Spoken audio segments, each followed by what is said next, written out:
Thank you for that introduction. Good morning. Good morning. Y'all haven't talked to folks on my campus. I don't start like that. I'm a Baptist, and we're from a call and respond tradition. So good morning. Good morning. Oh, that's much better. Much better. Let me say it's indeed a pleasure for me to be here with you this morning to share with you and to talk to you about leadership. And I'm pleased with the opportunity to be here, and thank you for the invitation in terms of doing that. I'm also pleased as I look out in the audience, and there are two of my students who are interns in the cabinet, which I'm very happy. I'm trying to figure out where the other 2 or 3 are, but they're back there. They're back there, so they're here. But that's great in terms of where we are. As the introduction said, and I am the president of Kentucky State University. I woke up this morning being that person, so as I stand before you, I still am him. And I would be remiss in my duties if I didn't do my KSU commercial. So how many of you in the room are either KSU graduates, have attended classes at Kentucky State, or attended a program at Kentucky State? Absolutely beautiful. Absolutely beautiful. And I do that where I go because Kentucky State has to be the institution of this community. It has to be an instrumental part of state government in terms of what is taking place and what it's doing. The opportunities to share what that institution has means we have to reach out and further to make certain that we continue to thrive and grow and do the things that we need to do to be a better institution in terms of where we're going. So I'm appreciative to each of you in the room who have touched Kentucky State in some way. Then I want to encourage you to touch us again in terms of that. If you haven't finished your degree and you're interested in doing that, call me, come see me, talk about it. If you're interested in doing some things that would help prepare you better to perform and function in your role and job, we have classes and activities there that can help you get there. So we want to be your partner, we want to be your friend, and we want to be able to do that. So this morning, in terms of what I was asked was to talk about leadership. Talk about it in terms of at least the path that I've gone through, what I've done over the years, and a number of things. When I talk about leadership, first of all, I think there's sort of 3 basic questions that get asked. One is, what is it? 2, how do you get there? And 3, can it be developed? I currently serve on the board of an organization out of Greensboro, North Carolina called the Center for Creative Leadership, whose whole function is to study leadership and study leadership development and look at all aspects of it to be able to come to some understanding of what leadership is. John Quincy Adams has said, if your actions inspire others to dream more, do more, and become more, you're a leader. I'll repeat that again. If your actions inspire others to dream more, do more, and become more, you are a leader. So how do you do that? Which is the most important part of it. How do you bring those pieces together to make a difference in terms of where you are? I am, I guess, by nature, a very shy individual, an introvert. Most of you wouldn't believe it, but I am. And how did I come to be or do what I'm doing now? And the answer is I got drafted. It was not something that I was looking to do, was planning on doing, but I, in fact,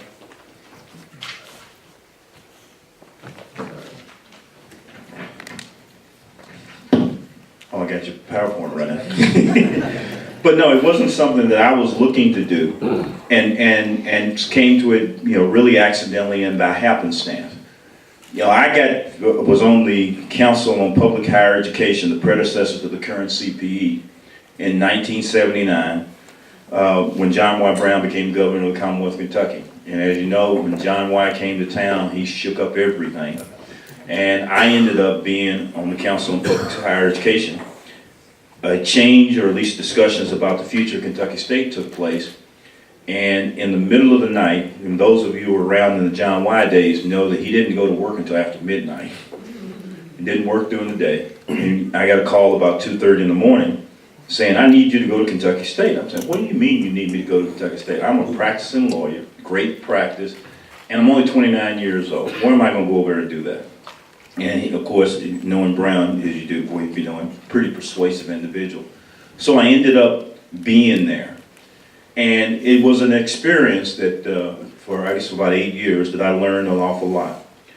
What I did really learn more than anything else is that to be a true and effective leader, one has to hone, develop, and sharpen skills that make you become the go-to person. What do I mean by that? You don't necessarily need to be the smartest person in the room all the time, but you need to be able to get the smartest people in the room to talk and give you their ideas. Part of being a good leader is surrounding yourselves with good, smart people. The one thing about it is I'm not afraid of hiring people smarter than me and then getting out of their way and unleashing their talents, because if they excel and do what I expect them to do with those talents, all I got to do is hold on their coattail and sail to higher heights. That's what leadership is all about. And in doing that, some people get hung up on how much they know and what they don't know. A lot of people will pretend to know more than they really know. A good leader knows the difference between knowing something and acting like you know something. And there is a big difference there. A good leader is an individual who will work with you, who will sit down in the room in the trenches, roll up his or her sleeves, work with you, and take the initiative to make things happen. That's what good leaders do. Good leaders also know the talent of the people around them and what each and every one can do. Every individual on your team or who you work with comes to the job with a unique set of skills and capabilities.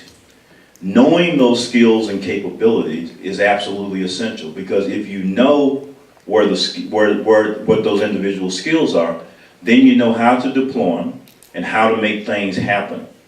A lot of times we bring ourselves into the midst of a group of people and we end up thinking that we know everybody, everybody who's on my team is just alike, and therefore I can manage them just alike. The answer is an absolute no. Managing a female employee is very different from managing a male employee. I learned that when I was at the general counsel at GE at Appliance Park in Louisville, because half of my team were in fact females. And I used to think that whatever I did or gave instruction to the males, I could do to my female employees. And then what I come to learn was that a lot of times, many of them, my female employees who came to talk to me, were not necessarily coming to ask me a solution to things. What they doing, all they wanted me to do was just to listen. Listening is a major, major trait for leaders. You got to be listening. You have to have a constant sounding board to know what it is that you're doing and how that you're doing. And how do you do that? There used to be this thing that we used to call managing by walking around. I do that a lot on the Kentucky State campus, much to the dismay of almost all of my members of my staff. Because every time I walk, I find something. That's right. Every time I walk, I find something. But more importantly than that is every time I walk, students will tell you just about anything and everything that's on their mind. So if you want to know something about what's going on campus, you don't have to wait. All you got to do is walk. Go sit down in the cafeteria and have lunch. Or just walk to campus, go to the dormitories. Or you can be walking across the campus and they'll walk up and say, Mr. President, I got something. Can I ask you a question? I said, of course you can ask me a question. Ask me anything. And they usually tells me something and gives an insight and thing. Most folks on that campus do not realize that a lot of what my management and what I do is directly driven by what I hear from students on that campus when I walk it. Because it makes a real difference in terms of where you are. Leaders do not always know his or her shortcomings. We all have faults. We all have defects. Often when you're in a leadership role, people who work for you will not come and tell you you got your fly down or something or anything. They won't tell you. They won't tell you. They're afraid of approaching you, giving you the reality. So what I would suggest to you and this I did at GE, and I do to some degree today at Kentucky State, is I had a guy on my team who was designated as the individual who could come and tell me anything. It was my way of being connected with my team while at the same time serving in a leadership role.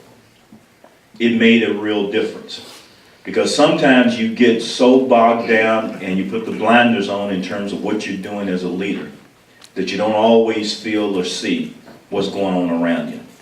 It makes a real difference having somebody like that. And if you don't have someone like that already, I suggest you get one. It makes a real difference in terms of where you can go and what you can do. It makes you understand a lot of times your humanity, because some of the things they have to tell you sometimes make you feel about that small. But you learn and grow from it. You learn and grow and you develop from it. You move on to upper levels and to be able to do things very, very differently. Also, a suggestion in terms of a leader, because you don't know people, you need to learn people. One of the guiding principles I also use is keep your troublemakers close and isolate them from all the others. In every organization, no matter where you are, there's always a troublemaker on your team. You can say the sky is blue and he'll look out and say, oh, it's cloudy today, it's not blue. You can say, well, we need to move up, and he'll say, oh, you need to move down. There's always one of those. What you have to do is learn how to manage those troublemakers. And the best solution for managing troublemakers is keep them busy. Give them more work than they can really truly do, and hold them accountable for its delivery. Every environment within which a leader operates is a political environment. I'm not talking about Republican, Democrats, independent politics. I'm talking about human dynamic politics. It's there. Everywhere you go. You cannot escape it. So to think I can be a leader, but I don't have to be involved in the politics of my organization or understand it, is to in fact mislead yourself. Because it is a common in every environment where you go and what you do. You have to be able to understand what's going on in the dynamics of your organization and be able to do that. Another thing in terms of leaders is every decision you make is not going to be right. Every decision you make is not going to be right. You got to be thick-skinned enough and with enough intestinal fortitude to admit when you make a mistake. You have to. None of us are perfect, except maybe Raymond Burse on most days, but I won't go there. And even he's not perfect, and he's learned over these years that he's not.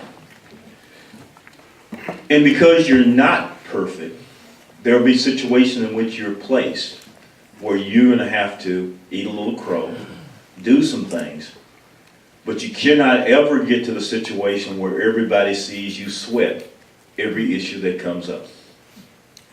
It's all right to dissect it, do an analysis on it, go through all of the facts, and be able to do that. But you can never let people see you sweat. That means that you can't be overcome by pressure. Pressure is there. And your job is to have and demonstrate grace under pressure in that environment. To me, that's how you do, or some of the points around how you become and be a leader. The other thing you should know is that being a leader is a lonely place. It is a very, very lonely place. I can remember when I became GC at Appliance Park, prior to then, all of the lawyers in Appliance Park and the team, we used to go to lunch every day. Hour lunch, we sit down, joke, kid, have fun, and all those things. Shortly after I became general counsel there, the lunches became fewer and fewer, and people talked to me less and less. Or I said they candidly talked to me less and less. They didn't stop talking to me. It's a lonely place. It is a very lonely place. And sometimes you wonder and all you can do is shake your head and say, what did I do to turn everybody off or move them away from it? You haven't done anything. It's just the nature of being leaderships and people's respect for that. So don't get overwhelmed by the fact that you feel lonely sometimes. That's part of what it is, of being there. As I said before, being a leader means you also will make mistakes. Understand that those will come, and don't be frustrated by your mistakes. How many of you know how 409, the cleaner, was discovered and why it's called 409? And the reason it's 409, folks, is he failed for 408 times trying to make it and was successful on try 409. So as you try things, remember that you may fail, but you shouldn't give up. Shouldn't at all. I tell folks that fate is what befalls a man who fails to act. Destiny is for men who refuse to accept their failures as their fate. So do not let your failures define you, but to refine you, and know that everything is a learning experience. Do the things you need to do to get involved and make certain that you're doing what you need to do to be able to move to even higher planes. It's important for your future in terms of where you go and how you do it and what you do in regards to doing that. Part of being a good leader is that if I touch it, I own it. If I touch it, I own it. I own it to its conclusion. There may be a handoff to someone else, but I, as the leader, own it. Understand that. As you travel through life, and we're all traveling, we're always trying to achieve 100% in life. We want to be perfect in regards to that. If you take the letters of the alphabet from A to Z and assign numbers from 1 to 26, if you add up hard work, you only get 98% of the way there to success. If you think you can utilize your knowledge, you only get to 96% of the way. But if you add up the letters, add up the values to the word attitude, it's 100%. Attitude determines where you go and what you can do and how much you can do. If you take the word bull crap and you assign the values to it, you get 103%. So you know what you're getting, and I suggest that you stand away from it. What you've got to do is engage yourself and do the things that you need to do. At Kentucky State, I'm on a mission, and I talk every day on that campus about excellence in all things excellence. Getting there and be doing that. And people sort of look at me, sort of blank stare sometimes, and they sometimes don't know necessarily what I'm talking about. But excellence is the result of caring more than others think is wise. Caring more than others think is wise. It's asking more than others think is safe. It's dreaming more than others think is practical. And is expecting more than others think is possible. So I suggest that you grab hold to a little excellence in your leadership in terms of what you're trying to do, where you want to go, and how you want to go. Because in the end, it'll get you there. So I ask that you set a pace and a standard for yourselves, wrapped up in achieving excellence and getting there. And I'd say to each of you, the ability to achieve that rests within each and every one of you. The question is, do you believe it? Thank you. Outstanding. Okay. Thank you, sir. Okay.